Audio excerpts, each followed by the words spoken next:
Heart problem ఉన్న మనిషి.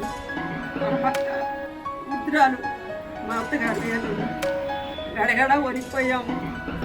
మొత్తం తడిసిపోయినాయి అయ్యా.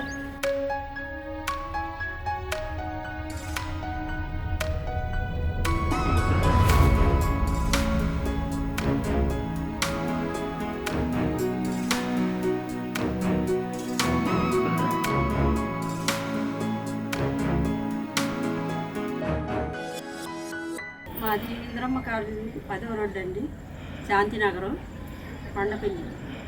వరదలు వచ్చి మొత్తం ఇళ్ళని మునిగిపోయినాయండి. మాకు ఒక పక్క హార్ట్ ప్రాబ్లం ఉన్న మనిషి, ఒక పక్క వృద్ధురాలు మా అత్తగారు. వాళ్ళిద్దరిని సెలవు చేత పట్టుకొని ఎటు వెళ్ళలేకపోయానండి. గడగడ వణికిపోయాము. మా అమ్మాయి వాళ్ళు నలుగురు, మేము అందరూ ఉండిపోయి భయపడిపోయి డాబా ఎక్కి కూర్చున్నామండి. అందరూ కూడా వర్షంలో అందరూ పలకరిస్తున్నారు, ఒకళ్ళు మాట్లాడుకుంటున్నాము. పైదాకా వచ్చినాయి మెట్లకి నీళ్లు మునిగిపోయేటట్టుగా ఉండేయండి.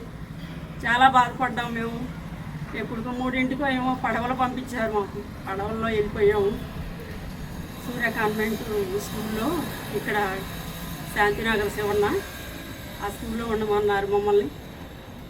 3 రోజులు పడిపోతా, ఇటు వెళ్ళొద్దు, ఇంటికి వెళ్ళొద్దు, ఇక్కడే ఉండండి అని అని చెప్పారు మాకు. పోలీసు వారు అందరూ కూడా చాలా జాగ్రత్తగా చూసుకుంటున్నారు మమ్మల్ని. ఏవి ఒక వస్తువు కూడా ఏది పోకుండా అడుగడుగున నైట్ అనకుండా పగలనకుండా మాకు జాగ్రత్తలు తీసుకుంటున్నారు, మమ్మల్ని కాపాడుకుంటున్నారు.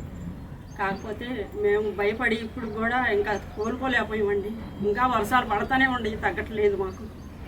మమ్మల్ని కాపాడండి అయ్యా మీరు అందరూ కలిసి. మొత్తం తడిసిపోయింది అయ్యా. దానికి అన్ని కొట్టుకొని పోయి గుండె బయలుపోయాం అయ్యా మేమంతా.